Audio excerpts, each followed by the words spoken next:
Welcome to Passionate World Talk Radio. Educate, enlighten, entertain. Well, hello and welcome to the Wine and Cheese program. My name is Sheila Wilson. I'm a registered nurse. I'm president of StopHealthCareViolence.org, and that's my website. And I am a host on Passionate World Talk Radio. I'd like to thank Lillian Caldwell, CEO of Passionate World Talk Radio, and Jeannie White, who is the station manager. But before I introduce my guest, I just want to say a disclaimer, which is the opinions of the guest may not represent the views of the host or the station. Before, again, I introduce my guest, our show tonight is going to be about being assaulted by a patient. That's part of the Stop Healthcare Violence. And I am not sure that everybody is aware that 70 to 80% of our healthcare workers get assaulted by the patient or the patient's family member or even their friends. Many states have made it a felony to assault the healthcare workers. The state my guest is in has a law. That's a felony law. The state of Massachusetts has a misdemeanor law. That's in place since 2010. That went into effect by Governor Deval Patrick. And even though we have tried to change it to a felony, the legislation refuses to change it. So now, my guest, hello and welcome to Regan. I am sorry, very, very sorry that you were assaulted by a patient. Hey there. Hi, so how are you? I am Thank you good. for having me. Oh, I am honored to have you on the show. And thank you for being so verbal about being assaulted. That's a very hard thing to do. And it's hard to be assaulted. Mm-hmm. So tell me what happened, Regan. So initially, I had a patient that was brought in to the emergency department. And, of course, with HIPAA laws and stuff, I can't give every detail, but I'll start just generally speaking why the patient was brought in. He was brought in after a violent act outside the facility. He was actually just brought in by EMS. Despite the violent act outside the facility, he was unaccompanied by officers. After about 20 to 30 minutes of being in the facility, in the emergency room, and by the way, I am an ER provider. I'm a nurse practitioner in the ER. We could tell that he was on something. We didn't know what, but he was definitely altered. I asked my staff to do a drug screen. So the patient continued to be mildly aggressive towards the staff. They asked for my help to come into the room. So I did go into the room to help the staff members in assisting with the patient. Once I walked into the room, I could tell that he was escalating. There was myself and 3 other females in the room. One of those females was 30 weeks pregnant at the time. The patient, at that point, he was not opening his eyes. He was mumbling very gently under his breath, but anytime we would get close to him, he would slap at us. We told him what we were going to do, word for word, tried to calm him down as best that we could. It ended up being that we needed to restrain the patient to some degree. In all of our efforts, nothing worked. Eventually, the patient escalated to the point, and why he targeted me, we don't know. I don't know if it was something that we said amongst ourselves, what we did inside the room, but the patient opened his eyes at one point. He looked directly at me. He started using profanity. He said to me, He called me a name that, of course, we can't repeat on the radio, but he called me a name, and he stood straight up in the bed, from laying flat to standing straight up, and said, on the stretcher. Yeah, we were just in a bed on an ER in the ER, Mm-hmm. and he said, if you only knew what your kind has done to me, if I get my hands on you, I will kill you. He took his first swing at me right then. I ducked. The other three started to scream and started yelling for help. They exited the room.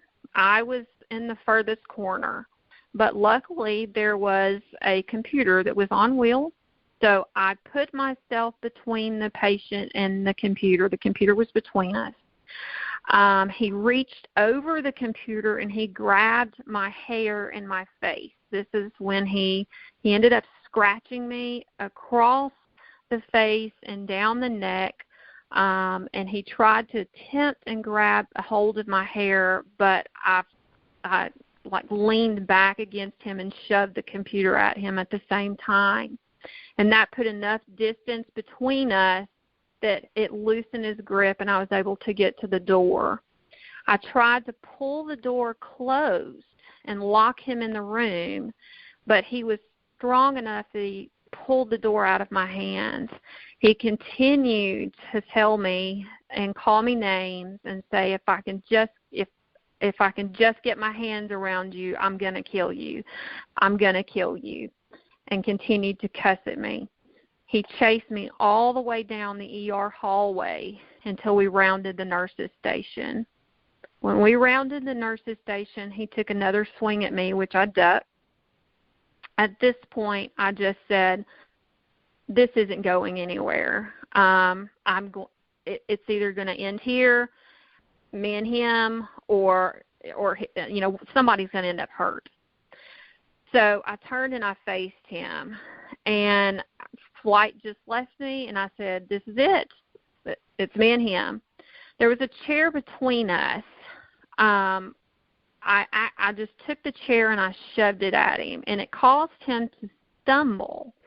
When he stumbled forward, I put him in a front standing headlock, and I saw security finally coming around the corner, and I yelled, tase him, just tase him.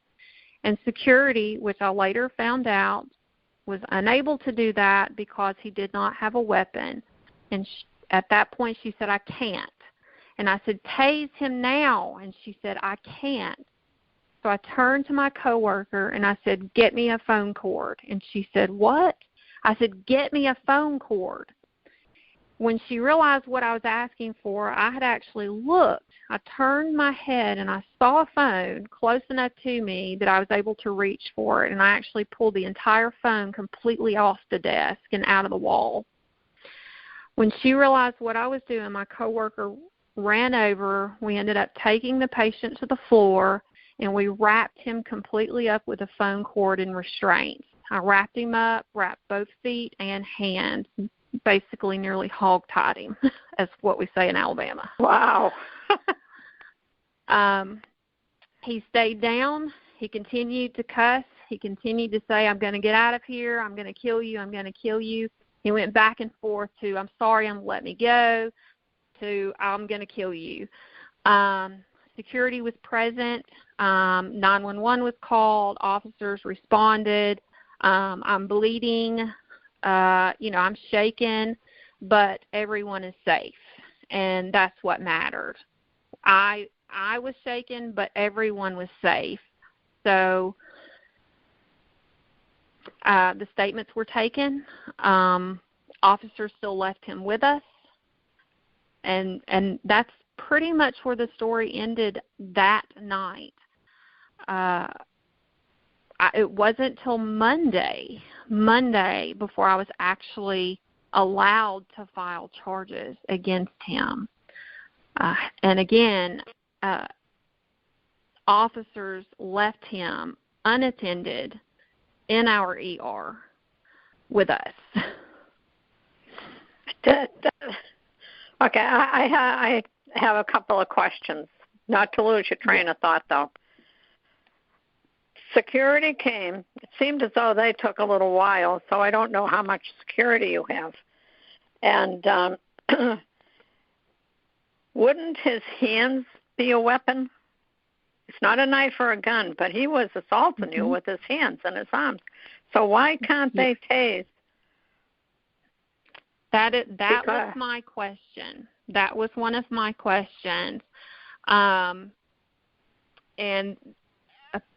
according to their bylaws, there has to be a physical weapon being used against us in order to tase them, because they are not, the way that they are trained here, this particular group that we use from our hospital system, I'm not really, and I can't really get into the details of that because I'm not entirely sure of how all that works.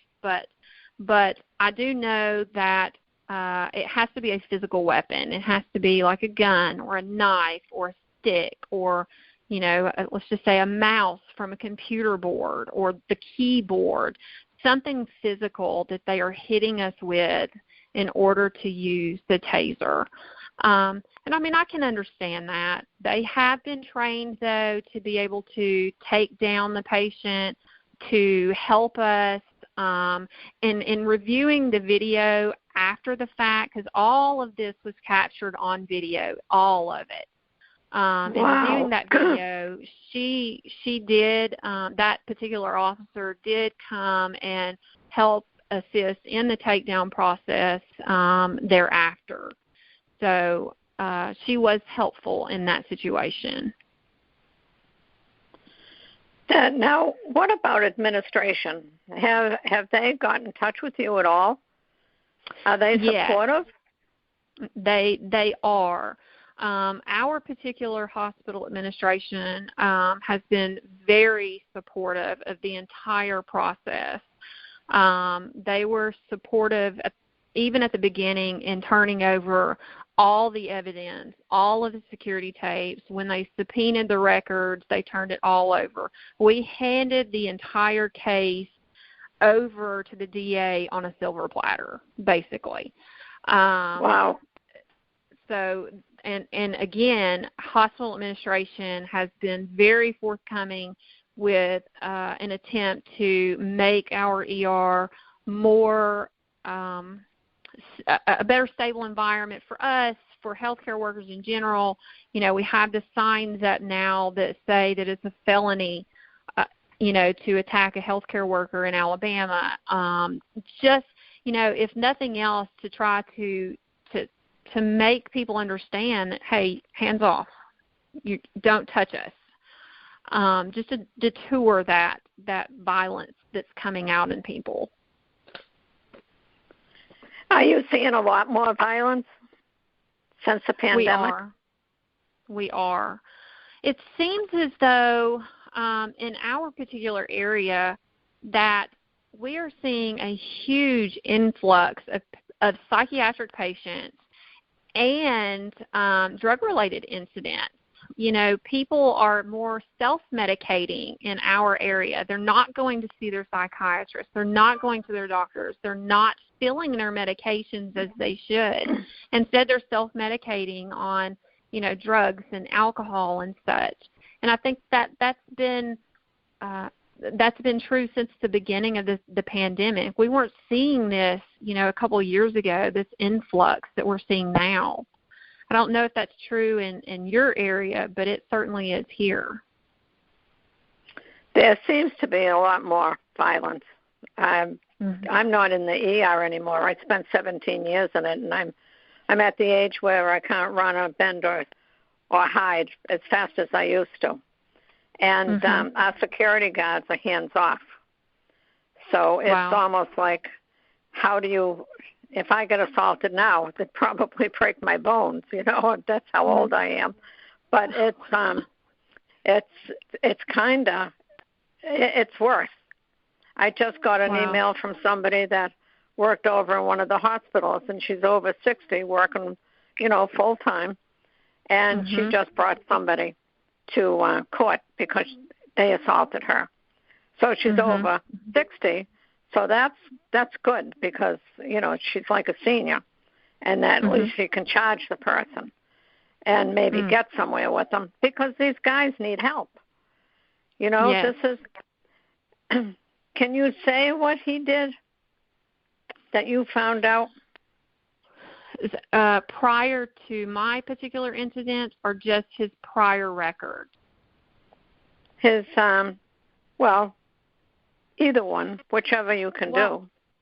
I can say that what we have found out in the past is that he's had numerous convictions in violent harassment charges and assaults. He's had an arson charge.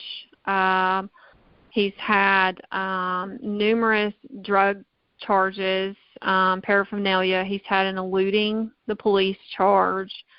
Just instance after instance after instance, and he's still out. He's still, this was definitely not his first time. And then I'll tell you this, that the night that he came in, that particular incident, what happened was not on record. The person did not actually press charges on him. So I can't really say exactly what happened because that might violate some HIPAA there. Okay. That's good. We had a nurse that's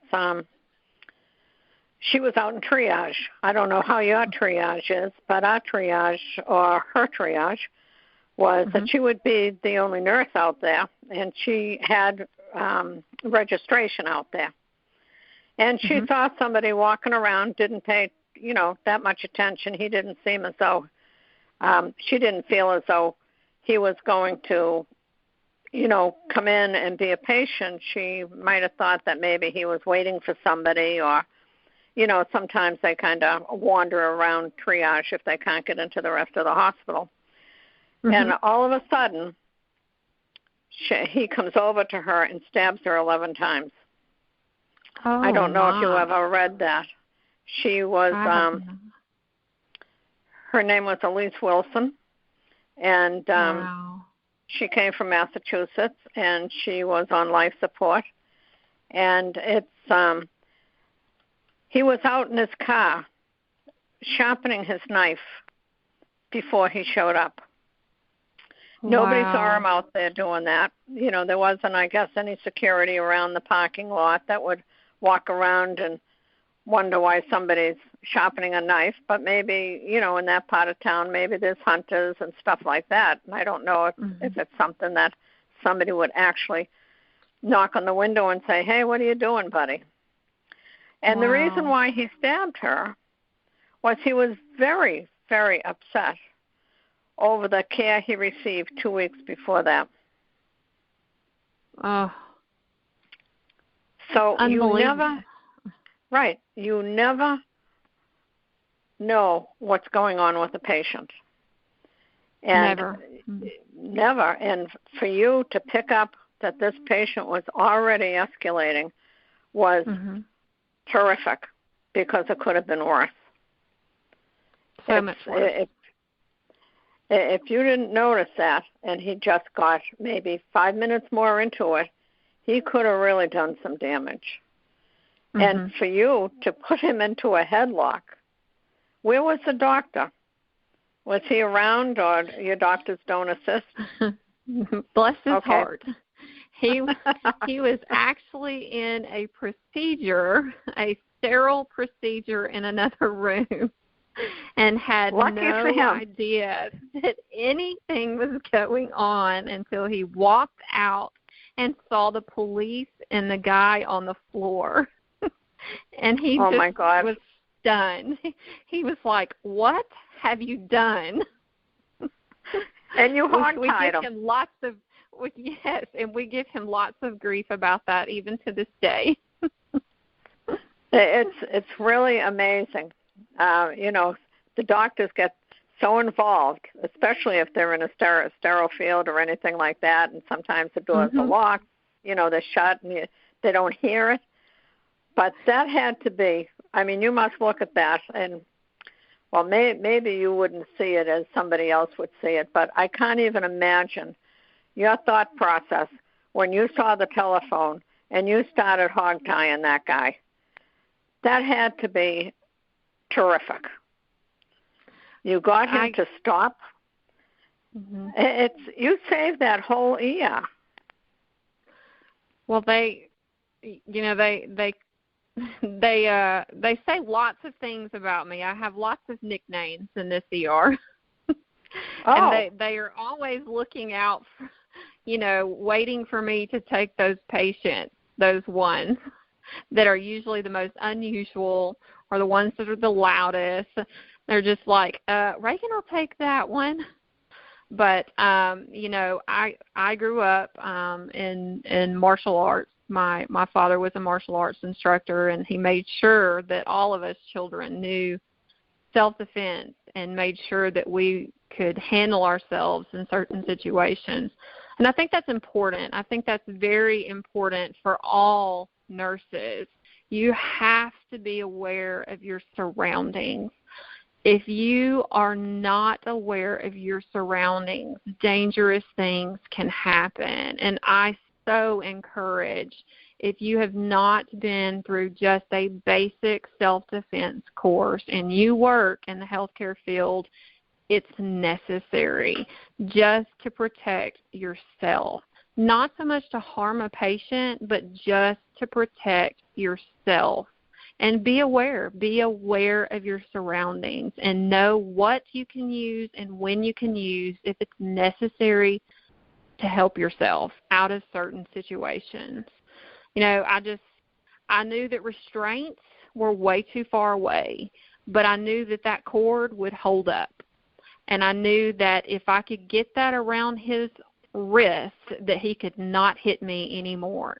Why it popped in my head, I have no idea, but it did. And thank the Lord that he put it there. Thank you, Father. That is really what you're saying is so true.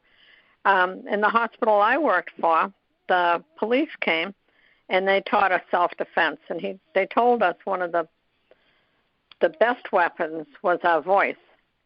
And they put us through, I think it was like 4 weeks or 5 weeks of training, and at the end they had us all geared up and all this heavy equipment that we wouldn't get hurt, because now we were supposed to fight them. They were going to come at us. And we all had a great time. We all learned thousands of things. And at the end, once we all got undressed again from the heavy equipment, we were all standing in a line, and we were they talked to each one of us, and they said to one of the girls, now she was a young girl, and she was a flight, and she was shot. And they said to her, her name was Mary. Mary, you did a fabulous job. We liked your voice. We liked the way you hit. There's only one issue. And so we're all going, what's the issue? We're all looking at her going, and looking at him, he goes, you're so little. The person that wants to assault you could pick you up and carry you away. And it was the funniest thing, because it took all of the stress away from what we were doing. And so our hospital had given them wonderful pizza and drinks, sodas and everything else for a celebration. But they really did a great job. And it just reminds me, I'll never forget the phone cord now. I think that is an excellent thing. Now, when you said your administration helped, do you have anything for stopping the violence except the signs? Well, We not particularly, not at this time. You know, we have a closed psych unit. We do have security that is posted inside the waiting room. So they're up there and they're making sure that our waiting room is safe. We do have someone that is posted at the doors to make sure that, now there's no metal detectors or anything at our facility, but we do have someone posted there before anyone comes in to register that are watching. If anything happens, then they are the first people to call, you know, for assistance, 911, security, whoever they need to call for. And then we have specific codes for our hospital for active shooters, and we have drills and weapons and different things like that that everyone is aware of. So we do have those drills in place, and we know where to go and what to do if anything occurs. So, but again, I think that even more things need to happen. And now that we've brought some of this to light with administration, I believe that they will, again, begin to work towards even making it more safe for us as healthcare workers inside each environment on all the floors, plus the emergency department. Right, because if they keep you safe, the patients will be safe. That's exactly and right. I don't know what your hospital is like, but our hospital at one time, once you go through the door, one door, you have access to the whole hospital. You could go up and down. And so now when they had their meetings, their AAs, their Weight Watchers, their mental health meetings, all of these meetings that were offered to the community, they could just walk right in. And there was nobody to watch whether or not that they went upstairs, because it would be on the bottom floor that they had their meetings. So nobody was responsible for watching anybody. Wow. And then there was a hospital that has a metal detector, but they decided they didn't want to pay anybody to man the metal detector, and people were getting assaulted there. And that might have changed by now. So that's, but it's like, why do these agencies don't want to protect their nurses? And do you ever call OSHA? Or have you ever had if OSHA gets enough phone calls, they come and investigate, and then they can sue the hospital if things go wrong. And OSHA is federal. I don't think we've ever had any incidents in that. Well, it's just something, if you get assaulted, call OSHA, call the police, make out your incident reports so that everybody knows. And don't be quiet about it. People don't like to say that they got assaulted. It's like, oh, my goodness, somebody hit me. And it's, it becomes a dirty little secret. And your security guards are hands-on? They are, yes. They are hands-on. They will make sure that essentially, for the most part, they will make sure that they are hurt before we are. But again, there's only one security officer for the building, but they spend the majority of their time in the emergency department. Very seldom, they walk their rounds, and they go floor to floor. And we're a small, I say relatively small hospital. We're not a large city where I work at, but they'll go their rounds from floor to floor, but they're stationed in the emergency department because that's where most of the action takes place. Right, absolutely. Unless you have somebody in the DTs and stuff like that that's walking around the floor, and that you certainly don't want anybody to go into, if they're in the withdrawal symptoms, to run into the DTs, because then you're in a big trouble. Right. But our emergency room was not huge, but it was big enough to have a lot of violence in it. And you never knew. When you get your heroin overdose and you give them Narcan, and then all of a sudden they wake up. And then, they'll be right off that stretcher at you. Because It's a very dangerous job now, and I really have a lot of respect for you, Regan. I can't even imagine how you did what you did and saved these people.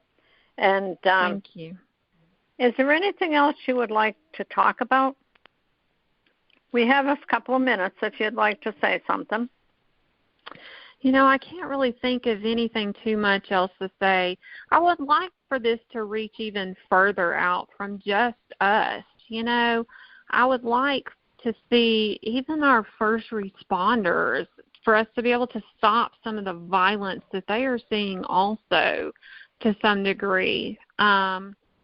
Our first responders, even over the last year, have really dealt hard with a lot of this violence that we're even seeing here in the emergency room. So I hope to see this, what we're trying to accomplish, even reach some of them also. But again, one of the biggest things that I hope that everybody takes from this is just be aware. Be aware of your surroundings always. And don't stop. If you get assaulted, be loud, because you have to. If you're not, some people won't listen. So you have to be loud, and you have to take the time and effort to file those charges. Otherwise, the DA, they will not prosecute what they don't know about. And that was what really happened in my case. So, the detectives, they wanted to do a harassment charge, but I fought for several months. I got loud, and we finally got it. Via grand jury, we got assault too. So it will happen. It'll happen, but sometimes you just have to take that extra effort. Right, and it takes work. I mean, the stress that you had to go through that, whether or not you had the martial arts training, this is something that was, you noticed it, but then, he came after you. And That's right. If it was that woman that was 30 months pregnant, 30 weeks pregnant. I know. Well, the damage you would have done to her, or the other folks that were with you, it's terrible. And this is what happens. And some people just assault. And we need to really, as healthcare workers, really need to stand together and report. Absolutely. So absolutely. You maybe say you can come back on the show another time. I would love to. Would you like to? So I would like to thank you, Regan. It has been an honor to have you on the show, an absolute honor.